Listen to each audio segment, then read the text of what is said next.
দোস্ত আমি একটা মার্ডার করে ফেলাইছি। কি কস? মার্ডার করে ফেলাইছো? কারে মার্ডার করলি? কিভাবে মার্ডার করলি? কেন?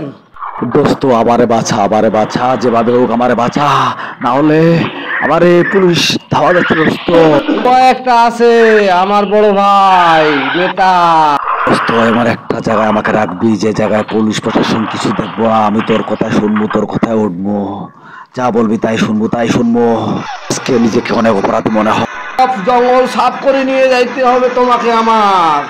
ওখানে মানুষ খুন করতে হবে, ওখানে বড় ভাই যা বলবে তাই করবি। সত্য আছে, বড় ভাইয়ের কথা মিস দিবি না। এটা তোমার সর্বপ্রথম মেশিন দিবে। এরকম তো মেশিন আমার জীবনে আমি চাই। দোস্ত তুই আমারে অনেক বড় উপকার করতেছস, এই উপকারের কথা আমি ভুলবো না। মানুষ রূপী শয়তানগুলোকে আমি একটাকও ছাড়বো না। মাথাটা ঠান্ডা করো দোস্ত, মাথাটা ঠান্ডা করো। মাথা ঠান্ডা হবে না আমার, যেদিন আমি প্রতিশোধ নিতে পারবো সেদিন। তোর নাম নাকি বিকাশ? আমার নাম বিকাশ। কি সমস্যা?